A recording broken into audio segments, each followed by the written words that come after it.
you. So I guess I kind of wanted to. I know Victor. I've talked to Victor for a while now, and Victor and I share the common sort of thing around being a fan of Žižek's work.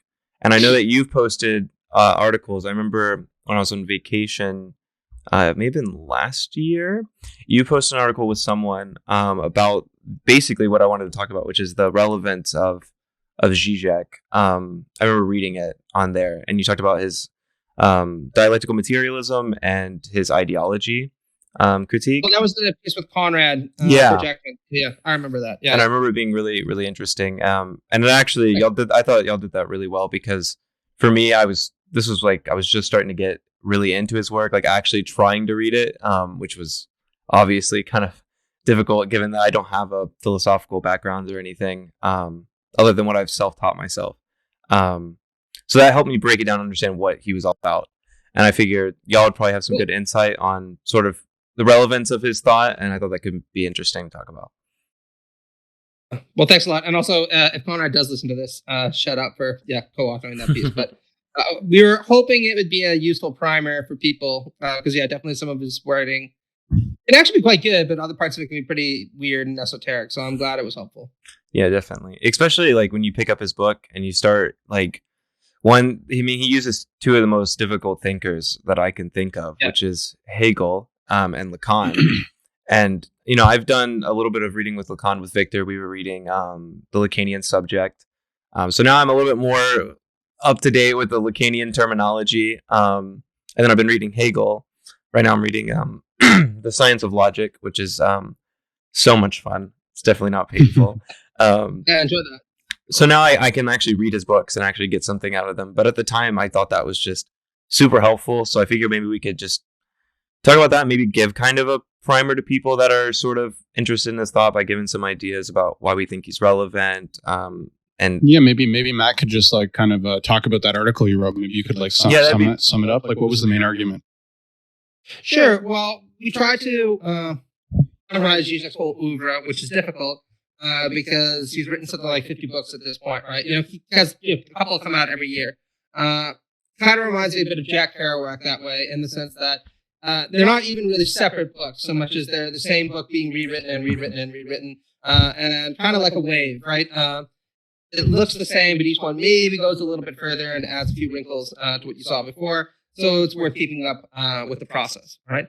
But generally speaking, we divided his work into kind of two subject matters. The first one is his argument for kind of dialectical materialism, but 21st century dialectical materialism, a la Hegel, Lacan, Marx, who are probably the three biggest influences on him, along with some others. And then the second part that we brought up, which is probably more relevant if you're interested in the kind of political ramifications of his work, is his critique of ideology, which again, obviously situates itself in the kind of broadly Marxist or even post-Marxist tradition, but innovates on it in a lot of interesting and, needless to say, controversial ways. And I suppose to say, if you were really, interested, like keen, there's a third dimension to his work, which is applying this to pop culture, the analysis of films, since he's a pretty big deal in film and cultural studies, from my friend Dave told me. He can find Žižek in readings of obviously Hitchcock, but Stephen King movies, all that stuff. Yeah, I know he does a lot with film because he pulls from film a lot when you're reading his work. And I don't know if y'all saw, did you see his review of the new Matrix? The funny thing is, it pissed me off when he used to do that. Like, I remember he said that he'd never watched Avatar, the James Cameron movie. And he also never watched The Dark Knight. I remember, and he made this whole argument about how The Dark Knight was like a metaphor for the Bush administration war on terror or something like that, and he never even watched it. Yeah, and I mean, that pissed me off because that's a legitimately good movie. Like, I like The Dark Knight. Yeah.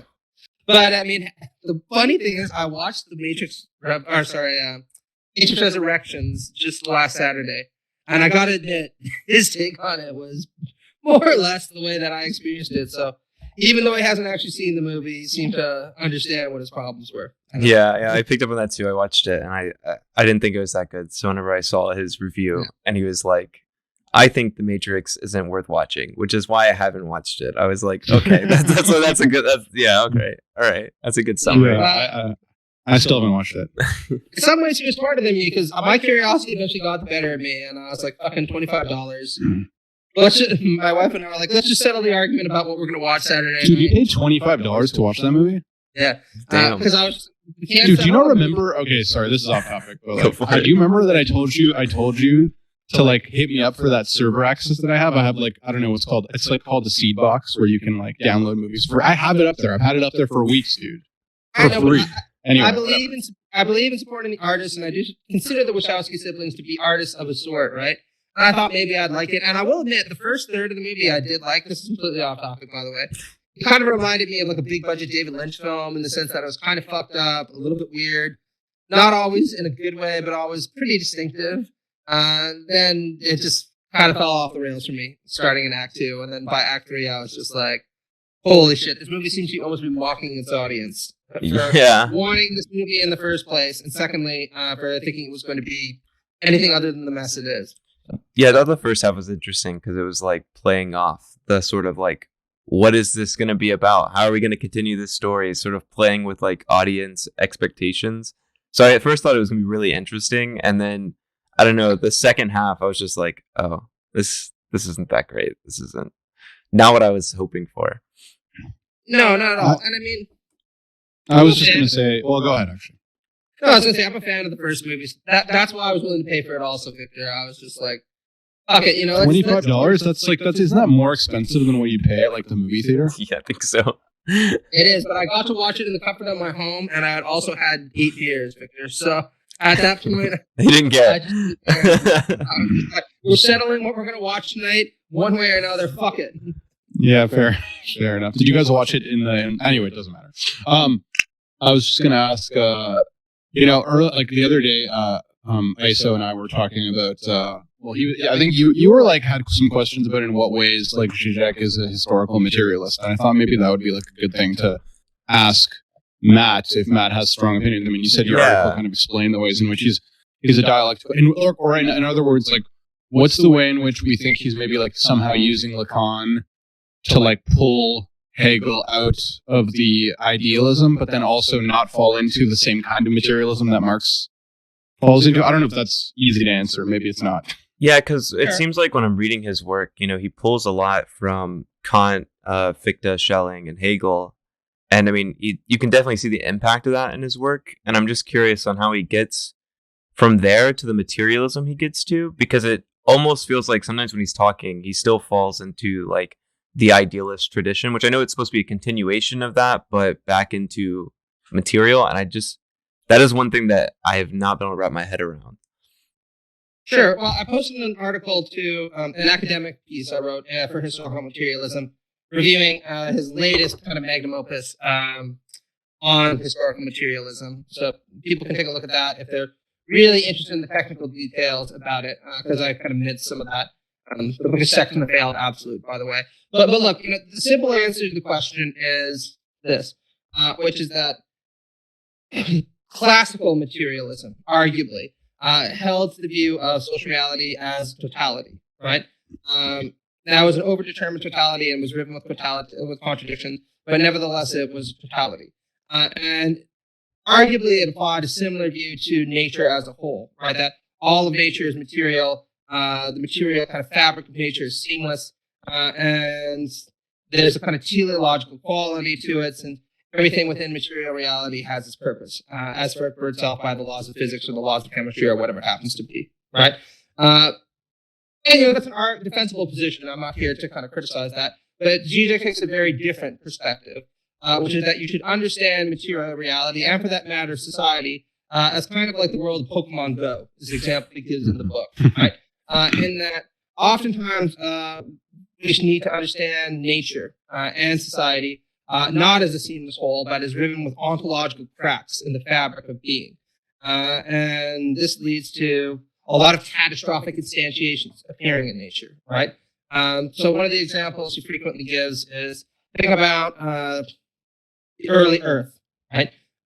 So a lot of people see the beginning of the world as this kind of beatific time, where different chemical combinations formed that brought about the planet that we all know and love. And billions of years later, we have life that emerges. What a nice story, right?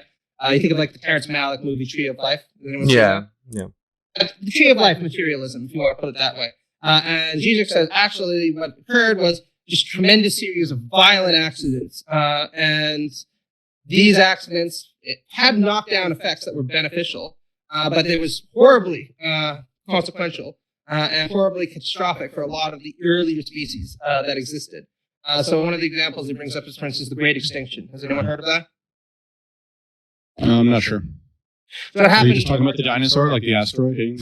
Well, that's one Great Extinction. This Great Extinction happened actually years before the dinosaurs, when tremendous amounts of volcanoes unleashed their toxins on the world around the same time, and this killed, I think, 95% of life on the planet. It was the biggest extinction that we know of in generally, right? And he says, look, there's no way you can apply this vision of nature as seamless, beatific, governed by kind of orderly mechanisms to this phenomena. Because even though that we can understand them scientifically, it's a catastrophe without equal, right? That almost destroyed life on Earth and everything. And the takeaway from this, and this is where it connects to the theory of ideology, is that nature doesn't operate in this kind of law-like, regulative, let alone teleological form. It's really chaotic, and a lot of things do just happen purely by happenstance, right? Sometimes they're beneficial, often not, which is why it says he's a pessimistic sort, right?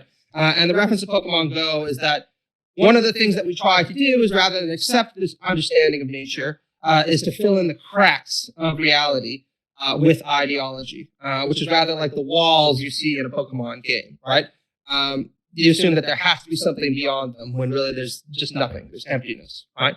And ideology fills in this function to try to prevent us from recognizing the cracks in reality, both in nature and social reality, right?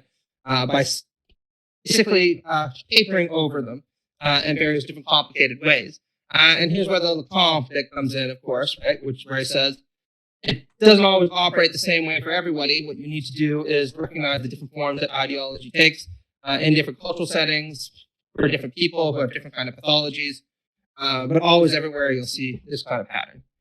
So is the sense of materialism there that it's in a way like you find like reality being constitutive of the failure to round out the world into shiny edges, like in the failures, like when things break down, right? When our fantasies about the world, when our symbolic constructions of how we name and shape the world, they will fail for whatever reason, and it's like that's how we know we're coming up against some kind of material ground. I don't know if that's right, but that's sort of how I think about the Lacanian. But I don't know if Žižek somehow combines Marxism with that insight, that Lacanian insight about like the real. I don't know. Well, he is. I mean, this is where his critique of capitalism comes in. But look, let's use Marx as a good counterexample here, because I think this is a good point to discuss what he thinks makes his historical materialism distinctive from Marxism, right? His argument is that Marxism wasn't sufficiently radical enough. I'd be surprised if people like Jordan Peterson, but this is the claim, right? Because Marx did hold that social reality is riven by these kinds of contradictions, right? Which inevitably lead to conflict, revolution, etc. But for Žižek, he wasn't willing to go all the way because he pacifies the consequences of this antagonistic insight by saying, nevertheless, we can understand why it is that these kind of conflicts emerge by recognizing the laws that are given to us by historical materialism, which are deterministic, which hold constantly throughout time, and which, of course, give us reason to be hopeful because we can predict that one day we're going to get a society where we are truly reunited, both with human nature and with nature as a whole, and where there are never going to be any more fundamental contradictions at all. Right? This is putting it really simply, right? I argue that there are no fundamental laws that are operating that can give us those kind of guarantees, and also that contradictions that historical materialism diagnoses in social reality go a lot further. They extend to nature itself, which does not have this kind of law-like character that we presuppose, given our Enlightenment background. So in a Žižekian way, his sort of dialectical materialism is more Marxist than Marx, right? Yeah, it's kind of an attempt to outdo Marx. If you want to put it crudely, think of it this way. Marx would say, the inside of historical materialism is to do what Newton did for the universe, right? Newton looks at this morass of chaotic phenomena and says there are laws of motion that underpin it. And Marx is going to say, you look at the kind of chaotic conflicts in society, and I will tell you the laws of motion that govern your society, right? And just like there's some radical scientists who will say, there are no laws of nature. Even the laws of nature emerge through these extremely contingent processes. This is, for instance, Lee Smollen's thesis. Lee Smollen. Žižek will say there are no laws of nature. There's just chaos, contingency, and that's very frightening. But ideology insists that we understand the world as assuming this kind of law-like form at the natural level as well as at the social level. Yeah, I think that really clears up like what he means when he says that we need ideology to create like a coherent like world to exist in. Without ideology, it's like the reason why you can't get out of it is because it's absolutely necessary in order to function, basically, like to be able to understand anything. Because if you go and you immediately take the position that, you know, everything is chaos, contingency, right, like it becomes really hard to do much with that. So ideology comes over and kind of fills in the cracks or whatever to give you some sort of coherent sense of like what the world is. The same way like in like Lacanian psychoanalysis, the ego does that for us. It like creates a coherent attempts to create a coherent sense of self, so then we can interact with the world. Yeah, so it's almost like you need it. It's productive, even though it can also be the source of like problems. It's also paradoxically the very source of like a stable reality. It kind of reminds me also, you know, I mean, Foucault. I think a lot of the time people think about Foucault as talking about his account of power as being this thing, this kind of like negative thing. But even in Discipline and Punish, I think like Foucault is very clear that like power is also like in a way similar to like the role that ideology plays for Žižek. It's like constitutive of reality. It's like without like power like imposing itself, then there would be like no way of having a world. It's like it's a creative force. Yeah, and we can look at it and be critical of it and all those things, but at the end of the day, like it is absolutely necessary. So when we talk about ideology, we can be critical about how it's sort of like fantasy land, but at the same time, it's absolutely necessary. Yeah, and I think that's why he doesn't want us to make the mistake to be these like cringy, like anarcho-leftists who just want to like eliminate all alienation. Because in a way, like alienation in the form of ideology is absolutely necessary, and like you can't get out of it. Yeah, I mean that's kind of what we talked about with the anarchist and Lacan, right? Is that they want to get rid of all alienation, but if we take like a Lacanian standpoint, that's impossible because even to enter into language, we're alienating ourselves. So just to even interact, to even come to the idea of anarchism, requires itself to have some sort of alienation. Exactly. Yeah, I think 100%. And I think this is also a point where we can talk about how his theory of ideology innovates upon or builds on Marxism, right? So there's this kind of classical Marxist conception of ideology as a kind of false consciousness, right? That's not Marx's term, but, you know, it's one that's heavily associated with him.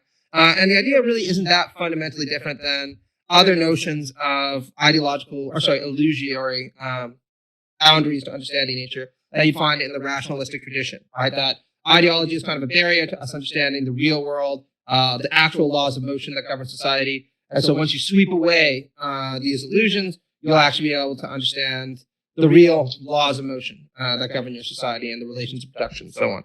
And Žižek is going to say, like you guys said, that this is a deep misunderstanding of the nature of ideology. It's not just a kind of self-consciousness. Ideology is a condition for the world emerging in the form it appears to us. And while we might be able to be critical of ideology, and we should be critical of it, because a lot of times the way that the world presents itself to us as dictated by power is domineering or it inhibits various forms of creative projects. Nevertheless, you're never going to get to a world where people are completely relieved of ideology. In fact, it'd be hard to know what that looks like. And a good example that we talked about in our Plastic Pills episode is conspiracy theories, right? This is an example that frequently turns to try to describe the pathological attachment people can have to ideology. So let's say, what is the appeal of conspiracy theories? It's not actually that they're irrational. It's that they presuppose a hyper-rationalized world, right? There's a master intelligence in power. It's pulling all the strings from the top to the bottom. And it's organized your social world completely. And as long as you understand who this master figure or master enterprise is, you can understand everything that's going on. And there are, of course, codes and signs that you can interpret that'll give you a sense of what it is that they're trying to pull at any given point. And Žižek says it's actually a lot more frightening to look at your political leaders. This also is in the Don't Look Up movie, right? And realize that actually they're just a bunch of fucking idiots, right? They have no idea what's going on. They're making shit up as they go. Far from being able to control the world, they're more or less just trying to keep pictures of their affairs from getting out. Right? Yeah, they're just, I mean, it's just people who are reacting to a whole bunch of mixtures of contradictory incentives and impulses, right? That's like a lot more disturbing than thinking that people are hyper-rational. It kind of shows that there's some sort of like comfort to be found in conspiracy, where there's like this whole, like you said, like hyper-rational, everything kind of has a purpose and a meaning, instead of this like idea of chaos. And even if it's like some conspiracy that sounds terrible, like the Clintons are like satanic pedophiles who are running the whole world or whatever, that at least means that you're telling me the world is round. Fuck or yeah, things, you know, it like brings them some sort of like I can figure it out, instead of being kind of stuck where, you know, we realize like, you know, everything is contingent and you can't really know those things like at all, sort of. Yeah. So take two contrasting visions of apocalypse, right? One that's popular in the religious tradition, and the one that I was talking about before, the Great Extinction. You know, this is also where, you know, some of his religious commentary comes in. It can actually be really comforting to imagine a future where God decides to destroy everything and only allows his chosen people to ascend. Because that implies that people live and die because some divine intelligence has chosen what's going to happen, right? It can be frightening to you if you think, oh, I'm going to go to hell, right? But at least you know someone's in charge, pulling all the strings. The idea that nature does not care about us at all, right? That our lives are utterly inconsequential, bunch of gooches of goo that emerge from a whole bunch of contingent accidents is in some ways much more frightening than the notion that we might all be condemned by hell because of some superior intelligence. Because it means there's nobody watching and pulling the strings, right? The whole planet could just as easily fall apart as it came together, and that's pretty anxiety-inducing. Yeah, right? There's no reason why the common Don't Look Up won't strike us one day and everything will go kaboom, or another bunch of volcanoes will erupt and everything's going to go, you know, hot. It induces a lot of anxiety in me when I kind of thought this through, at least. That makes a lot of sense why Žižek considers himself a pessimist, because if you can't really see like some sort of like how we were talking about conspiracy where something's hyper rational, like something even similar to that, and it's all like this sort of chaos, the possibilities of what could possibly happen are like extremely like insane. Like it's hard for you to like say much because, well, you don't know, and that's kind of like horrifying. And I would understand being pessimistic if the possibilities could be just like how you said, like the world could fall apart just as it came together. That's a really good line. Yeah, what do you think? I'm curious, actually, to get both your takes. We've maybe talked about this on a PillPod episode before, but I also think like one of the greatest appeals of Žižek, and I wonder in what ways like his philosophical commitments are linked to this, but I think they are, which is just like his irreverence and his humor, right? Like you know, he's not like hyper serious, right? Like in some ways, what was amusing about the debate between him and Jordan Peterson is I feel like they're like polar opposites on like that front, more than they are polar opposites, like kind of politically, although they in many ways are. It's like their disposition and kind of like their embodied reaction to the world, like what they find funny, what they take seriously, couldn't be more opposed, right? Like for Peterson, the world is infused with this like deadly seriousness, and that's why he's crying all the time. And he's like, and he also like sees everything as like this hyper important and like, you know, the profundity and like almost like I guess like solemnity. There's like a solemn duty to like be this person, and it's just like right. And then you go to Žižek, and he's like everything's absurd and hilarious. Like I feel like, I don't know. And I find that super appealing, and it like kind of coheres with, not that I think that there's nothing to like the profundity or seriousness in the world, but I feel like the metaphysical account of the world that like seems more honest, because it seems more, I guess Žižek seems more at peace with the kind of vulnerability that's implied by his metaphysics versus Peterson's metaphysics. seems to be really scared of vulnerability in a way, because it's like trying to like to Slaying your prop up dragons. this, like, and prop up this kind of like, a heroic individual. So Well, I don't know what you guys think about Yeah, that. I mean, one way you can kind of look at it is like when it comes to Žižek, we'll use the word chaos since that's one of Peterson's favorite words, right? You could say that Žižek, in a way, almost embraces the chaos. So he has that sort of humor. And while you have Peterson, who seems to be horrified of it and is like wanting to fight against it, right? He has the whole like order versus chaos sort of thing, and how you need to try to order yourself to be ready for like the chaos.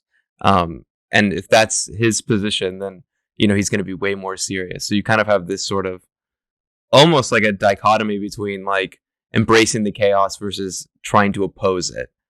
Which then I think, like you said, it does come out in their like what they take serious, and how Žižek seems more willing to be humorous and not take everything so like deeply serious, because for Žižek everything is contingent. And then Peterson, he has to be super uptight about everything because everything is high stakes.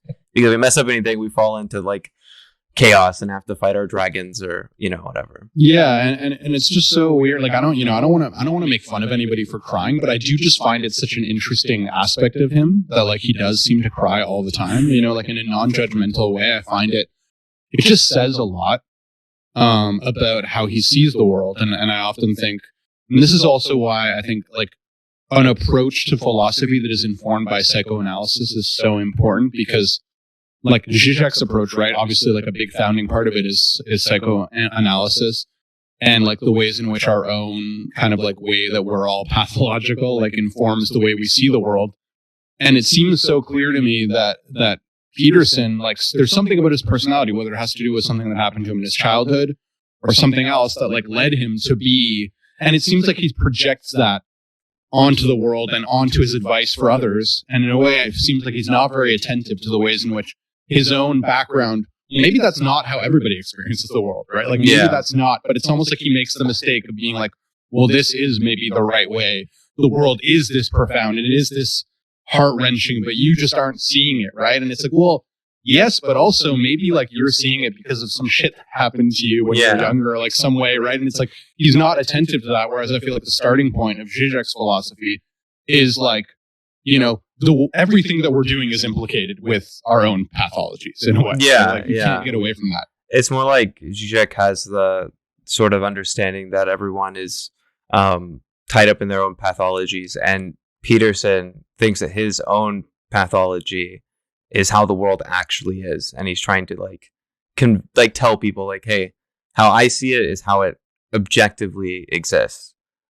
He's definitely tempted to do that. Although interestingly, I just realized he is psychoanalytically. Yeah, he's a Jungian. I always forget that. I just don't know Jung at all that well, but he sounds. I don't know, Matt. Do you know much? Didn't you read his Maps of Meaning book?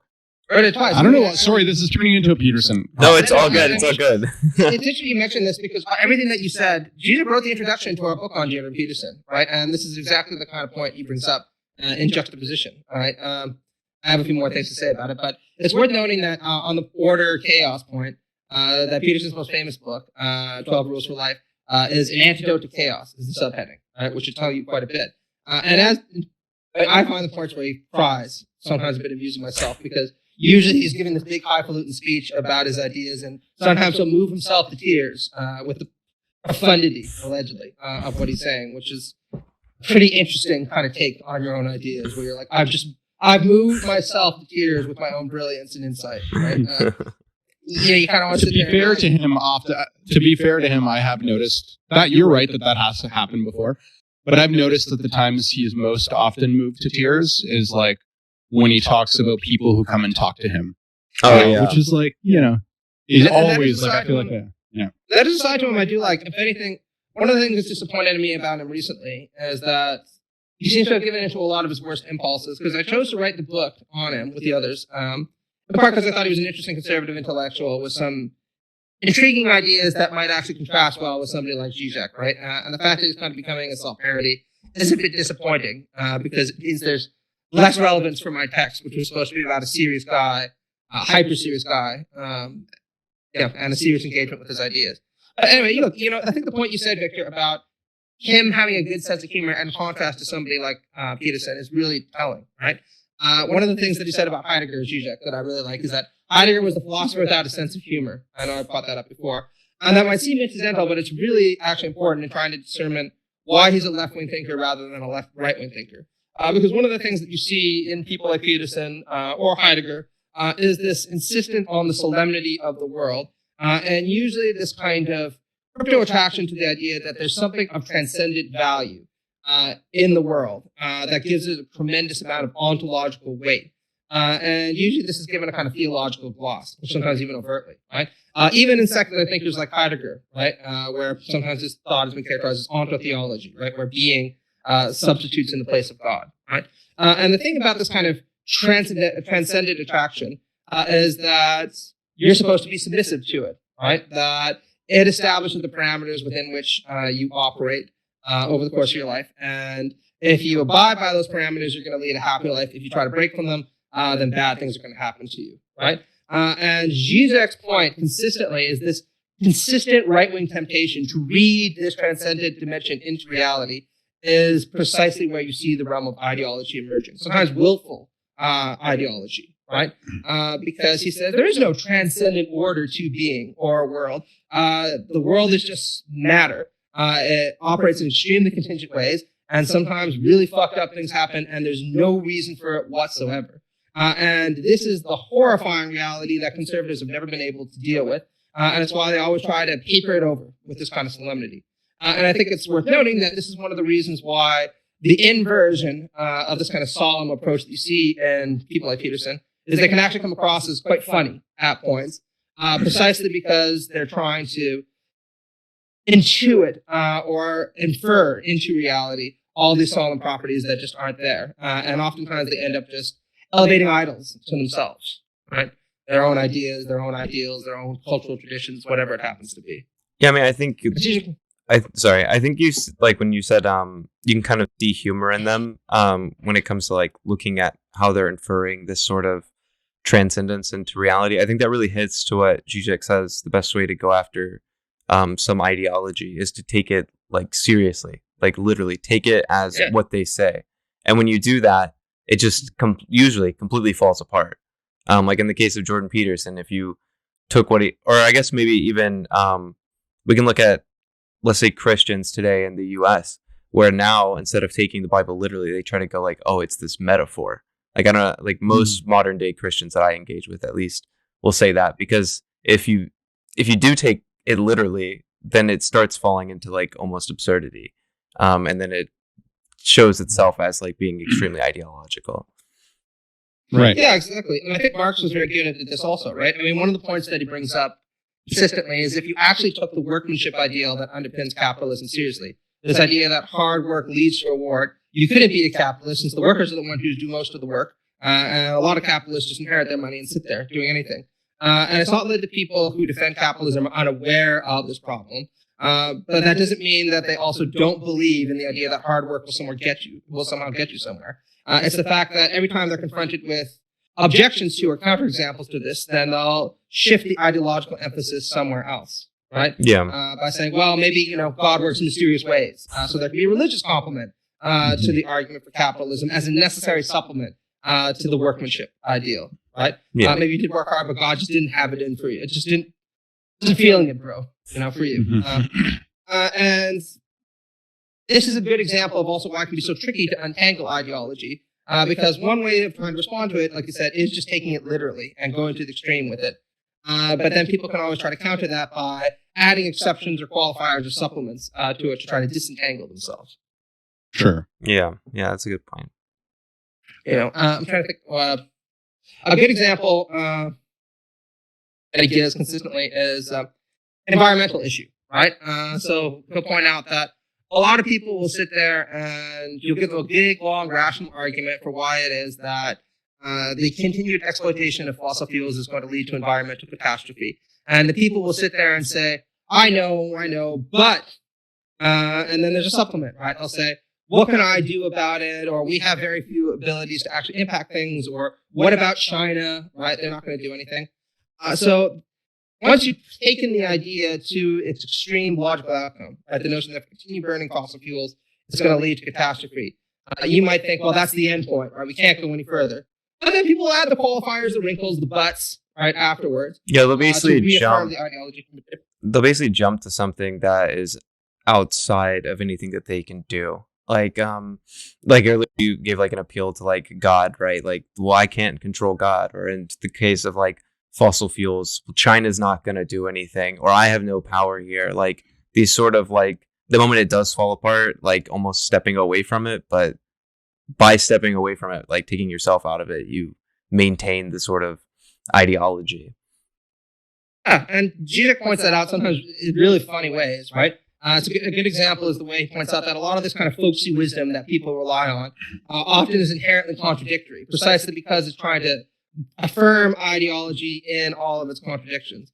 So one day you might hear somebody say to you, like your mom, well, a penny saved is a penny earned, right? So, make sure that you don't spend too much, be thrifty and all that stuff. And then the next day they might say, well, nothing ventured, nothing gained. Right? So you should actually be reckless with your money. And he says, you can find people appealing to both of these things simultaneously at any given point. And it's not that they're being disingenuous about this, right? That's the other point that we need to bring up, right? It's the fact that they're aware of the inherent contradictions within capital at a certain level, but rather than recognizing them, they find ideological ways to maneuver within them. Yeah, it's like the whole we know it's the case, but we act as if it's not sort of idea that he talks about, I believe in the sublime object of ideology when he's first breaking it down. It's sort of taking from Marx and then developing it to that point instead of saying like, oh, it's not that they don't know, it's that they actually do know, but they act as if they don't know. So in that case, it's like they know the problems with capitalism, the contradictions within it, but they act as if they're not actually there.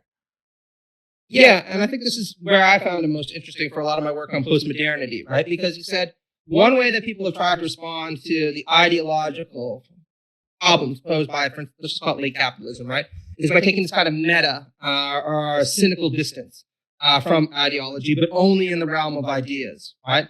So you know how this goes, right? People will sit there and say things like, I know, white men have a lot more privilege than others. I know that, if I continue to burn fossil fuels, things are going to go bad. Or they'll even mock people who take these kinds of beliefs seriously, like the idea that there's no white supremacy or the idea that there's not going to be some kind of ecological problem if we continue burning fossil fuels. But then they continue to benefit from their white privilege, or they continue to burn fossil fuels like there are no tomorrow. So the meta gesture isn't a way of actually being critical of capital. It's a way of actually allowing it to persist by enabling people to take a minimal degree of psychological distance from its ideology to provide them with a sense of comfort and intellectual superiority, while also relieving them from the duty of needing to actually engage in any real change. And we all know people who will do this, right? One good example that I thought was really funny is he pointed out that when he was at the University of Lubanga, there was a faculty member who would take bribes consistently from his Lubanga? students. Do you mean Ljubljana? Ljubljana, sorry, yeah, I don't know why. Ljubljana, yeah. I just didn't want to make all the any Slovenians angry, so I wanted to correct my you. apologies. People from Slovenia. Lubanga. Sorry, yeah. University of Ljubljana, and he said, the faculty member would sit there and be like, look, I am scum. Like, I'm a horrible, horrible person. But he would do it in this really comedic kind of meta way, as though implying that he knew that he was a shitty person, allowed him to take some distance from that. And Žižek was like, no, when you encounter somebody like that, you sit there and you tell them, like, you can't lie to us by telling the truth. You really are just a piece of shit. Like, what you're saying is actually true. Taking some distance from it in this cognitive way doesn't doesn't dissociate from that, right? I mean, I thought that was funny because I see people doing this all the time, right? Yeah. I'll sit there and be like, I'm a bad person, but I'm a charming bad person because I'm aware of it. And you're like, oh, fuck off. You're just a bad person. Yeah. And like,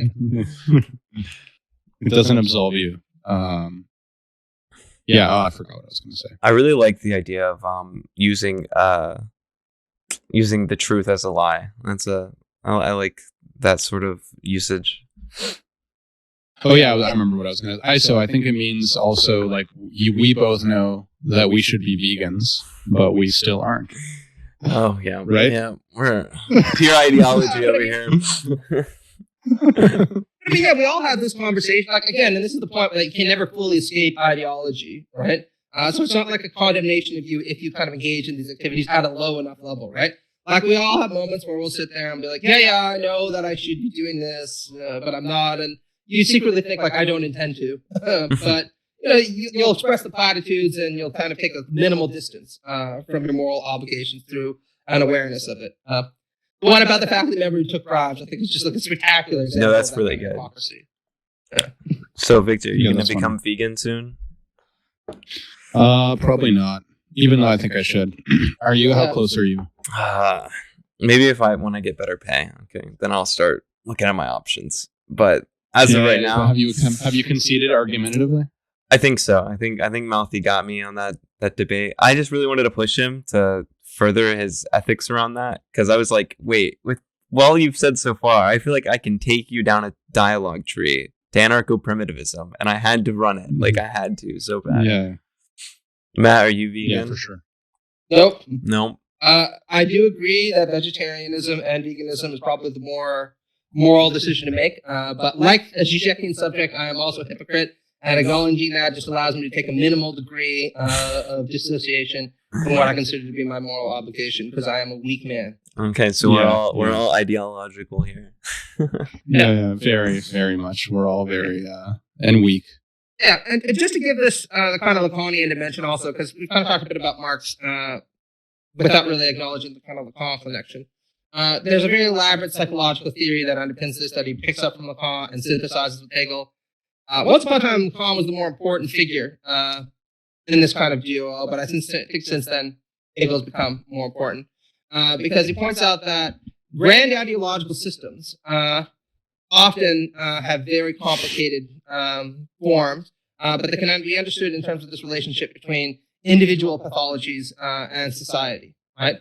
Because people will buy into the kind of narratives that they are told are the dominant ideology of society. But then kind of one of the usual things that you can see in it is that people who decide to take the dominant ideology of any given society literally, in the way that Victor talked about, often come across as extremely strange individuals, right?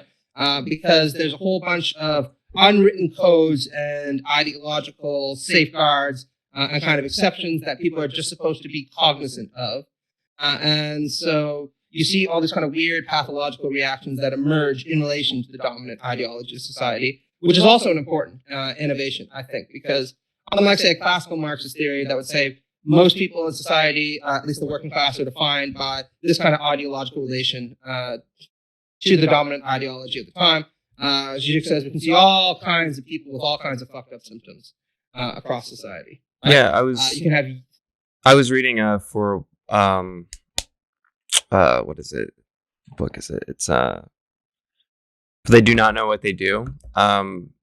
Recently, and he talks about the sort of rules that you were talking about, where there's the explicit rules in a community, but then there's the sort of implicit ones. And in order to actually be a part of the community, you have to know when it's okay to break certain explicit rules or follow the certain implicit rules that exist. And until you do that, you're kind of rejected from the community, which is why you would come off as strange if you took it literally, if you only went by the explicit rules that were set out. Yeah, for sure. I was just going to say, I remember, like, I don't know if this is even a good example, but it just popped into my head. I remember, so in Ottawa and in Toronto, like when you're waiting at the bus stop, like it's kind of just a free for all. Like you can just like when the bus gets there, like you can just get on the bus and like there's no. And then I was in Montreal, and everyone lines up in single file at the bus stop, and it's like no one tells you, and I don't think there's any rules written at all. And I remember the first time I just like went right for the door, and people were like, "What do you do? like get in line." Like it's just, I don't know if that's but I broke like those kind of implicit rules.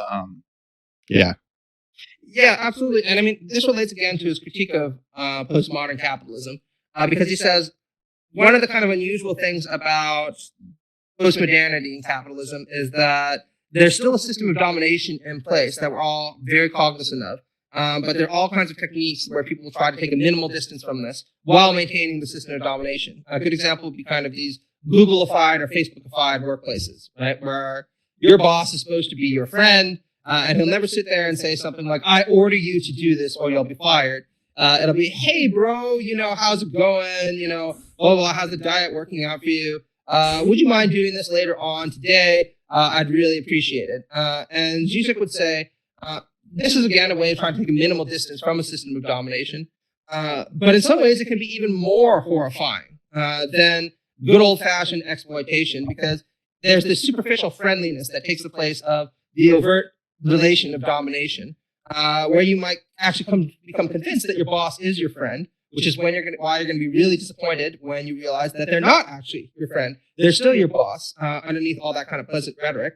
But now you have to kind of navigate all this kind of superficial pleasantries. Also, I think the example that he gives most often to illustrate that is like the child with the parent and like going to see your grandmother, right? And it's like, like the authoritarian parent is just like, we're going. And it's like, that's that. Like, we're going to see your grandmother. But then like the more postmodern, like, friendly, egalitarian one would be like, your grandmother loves you very much. And she would be really disappointed if you didn't go and see her, and it's like she really, and it's like, gives you, and in a way his point is like, that's actually like way worse, because not only is the demand for like the action, like to go, but also like it's a demand on like how you're going to feel about it. It's like, you have to now feel guilty about it. You have to like think about your love for your grandmother. You have to feel bad if you don't really want to go.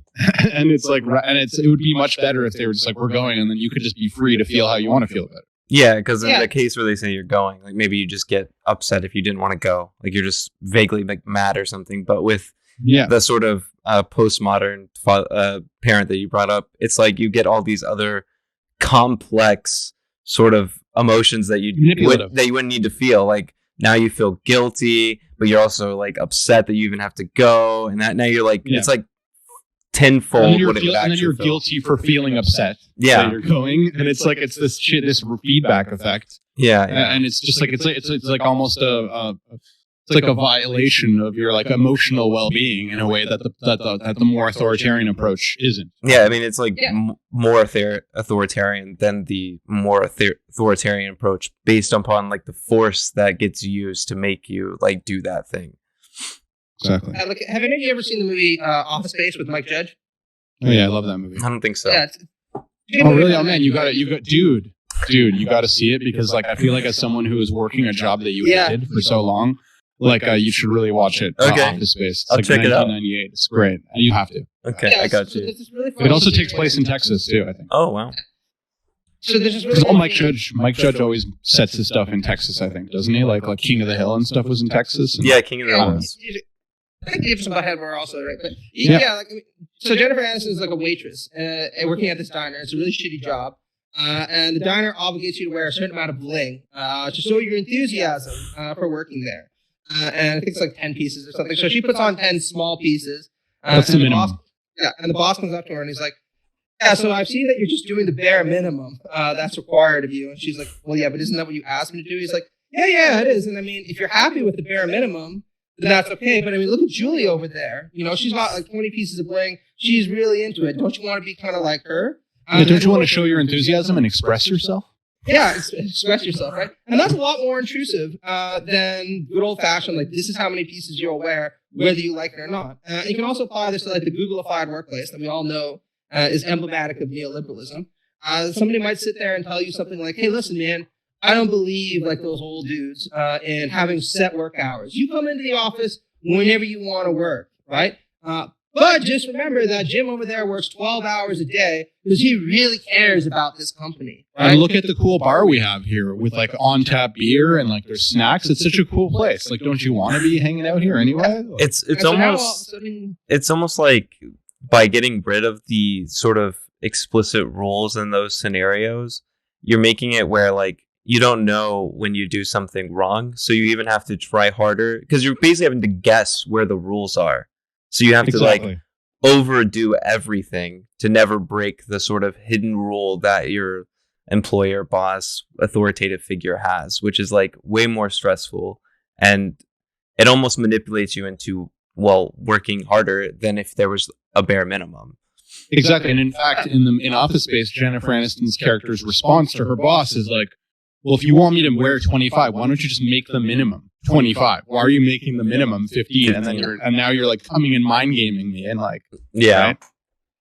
Exactly. I mean, we've all had moments like this where like you sit there and you work fucking 12, 15 hours a day or whatever, and you're fucking exhausted.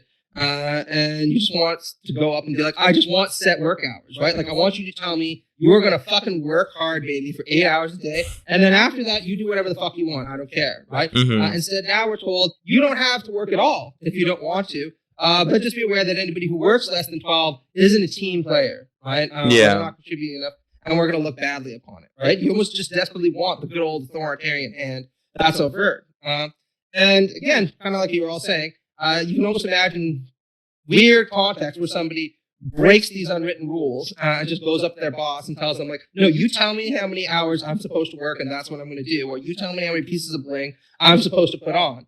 And people would find this extremely disruptive because you're unmasking or revealing the fact that this is still a relationship of domination and exploitation. We're just all trying to deny that that's what it is through all these methods of ideological obfuscation. Yeah, totally. I mean, playing those guessing games. It's I think it's funny. I was kind of thinking about how, I mean, I'm sure all of us have had the experience like with our partners, like you're trying to, you know, how like it's a common dynamic where like both we want our partner to be able to like intuit what we are thinking and our partners want us to be able to. It's almost like you're expanding that dynamic to like the workplace now, right? Where it's like you're not getting. It's like we already have to play that game in our relationships, and then it's like we're being forced to do it basically like, everywhere. And it's like it's funny because it's you would think by taking away those sort of rules, you're making people more free, but it seems to do the complete opposite of that, right? Like it's like you're sort of less free because you're trying to guess where the rules are and you're having to work harder to do that, and it's like constraining you, and by giving you freedom it's constraining that freedom, which is like a funny little paradox this seems to sort of create. Yeah, and in a way I think what's good about unions and like even though as much as sometimes I think like really union-y people can be like a little cringe and annoying, like the ones who are, but overall like what they're doing in a way at their best is kind of being like, no, like these are the rules, and like we have to follow them to a T, right? Like, none of this, like any sort of like, you know, implication of possible like no pathways for exploitation, right? It's like this is the contract, this is what we're going to do, no more, no less, right? Yeah, I mean, to your point, Victor, this is a funny story a friend of mine told me. So he was getting married, and his bride-to-be, who's a lovely person, by the way, not to knock her, but she used to drag him to all these events he didn't really want to go to. You know, he was a bro, and he really doesn't like, you know, choosing cake, choosing fabrics, all that stuff, but she wanted to come. And he said, like, every time... the fabric store, so fun. It is, yeah. Just all. He'd say, you know, you get there, and she would sit there and be like, what do you want? And he would offer a few suggestions. She'd be like, no. This is what we're going to do. And he'd ask her, like, well, why did you make me come if you already knew what you were going to get? And if you're not going to listen to my choice, she's like, you weren't here to make a choice. You were here to affirm my choices because I don't just want you to do what I say. I want you to believe the same thing that I believe. And he was like, I would have just been so much happier if she just told me, like, we're going to the store, we're doing what I want, then have to go through this long ritual of her saying no to all the different things that I put forward until we get to the choice that she wanted me to make when she goes yes, right? Yeah. It would have just been easier for her to be the strict authoritarian and be like, this is what we're going to get, and you're going to like it, right? Yeah, for sure. Yeah, but it's, you know, then you lose out on, she's obviously looking for feeling like connected, but it's, I mean, at least she admitted that, that she just wanted, she realized she just wanted her opinion to be affirmed. That's fine. Yeah. And I mean, so this is the point. I mean, we're all in these kind of scenarios where there are these unwritten rules that operate underneath the surface of any given interaction that we have, right? And one of the reasons that I like about Žižek is precisely that he pays so much attention to them, but also gives it a really political kind of dimension by examining how many different weird, fucked up forms this takes in late capitalism. And, you know, there's so many in this oeuvre. It would be impossible to chronicle. Yeah, totally. It's a great one, but there's so many more, right? Yeah, and I think for me, it's like, I think to have someone who offer a kind of robust philosophical perspective, it's like, for me, like, they need to, I feel like it's so important to have like a starting point of human beings are like very contradictory in their behaviors, like, all the time. And it's like, that needs to be the starting point, I feel like. And like, philosophies don't have that starting point. I feel like already there. It's like, I'm like, maybe they'll like, I think even modern accounts of economic behavior, kind of now, I mean, I took actually one of my political science specializations is public policy, and we talk a lot about like political behavior and stuff like that. And they're getting more complicated. They will kind of talk about the ways in which, human beings are not optimizing, right? They're not these rational agents. But still, the language that they talk about, it's not the starting point, right? The starting point is like this human being, but then there are these things, external things that come and have a force on human beings that push them away from being rational, right? Like, even biases, the language of biases are often talked about as if they're like somehow extrinsic, like they're things that come in and interfere with an otherwise. Mm-hmm. But it's like, it needs to be the reverse, right? It needs to be that like the starting point is like internally we are contradictory, irrational, and it's like, maybe if we're lucky, something will have a flash of consistency or something like that, right? Yeah, I think the way that I came to that realization first was actually through talking to Mouthy about ethics. When we realized that when we're trying to create a normative system, it seems impossible to get all of your moral intuitions into like a system that's actually pretty robust, unless it's like really open-ended. If it's closed off in any way, like, you will break that system somehow. And it's why like there is no perfect normative system. And I think it's because we are contradictory, even like in our moral intuitions, they're going to be contradictory. And that runs into the issue with when Mouthy was going on trying to find the optimal like normative system. It's the reason why that can't be found. Yeah, I'm glad he gave up on that. Interesting enough, Žižek does actually sometimes use the language of ethics and morality. And like anything else, he wants to go to extreme, where he says, and this is to your point, Victor, about pushing things to the utmost limit, that what he wants is a very cold, hard, remorseless morality, right? Where you do your duty without any kind of pathological attachments or exceptions whatsoever. And he points out that the kind of person who would do this would seem very strange to us, precisely because they don't demonstrate an awareness of all these kind of ideological exceptions, caveats, qualifications that determine so much of our behavior. But one thing that I wanted to say to your point, Vic, is that I think this is really an important point you make about the subject and his theory of the subject. Because he says, just like there's this expectation in or classical historical materialism, that nature is a kind of seamless whole, and it operates according to predictable laws that can be understood by reason, so too do we assume a similar kind of model for human subjectivity, right? That, yes, we can sometimes give into irrational impulses, but generally speaking, we're pretty rational entities. And we can use reason to kind of depathologize ourselves through something even like classical psychoanalytic theory. And his point is actually that's not the case. Human beings are constituted by their contradictions and their inherently contradictory pathologies. And if you were to somehow get rid of that, what you would see is some really odd individuals. And he points out that a lot of the times we see people who are completely free of any of these kinds of contradictions as weird or idiosyncratic or just bizarre. Like a person who is really, really dedicated to just one thing and doesn't let anything else kind of obscure them would look to us like a fanatic. Yeah. Right? Precisely because they don't have any kind of exceptions to them. So we're defined by this constant mess and jumble that is our subjectivity. And throwing it out might not even be the most healthy thing to do. What did you say? Doing what to it? Throwing it out might not even be the most healthy thing to do, right? Since you probably have to give up a lot of your desires and impulses, contradictory though they may be, in order to become an entirely consistent person. Who would want that, right? Yeah. No, instead you have to traverse the fantasy, right? Yeah, exactly. Well, I mean, I think we all kind of like Žižek. That's the takeaway I get from this, right? Yeah. Oh, definitely. Yeah, when I first got into... We're all Žižek simps. Reading... Kids say, right? Yeah.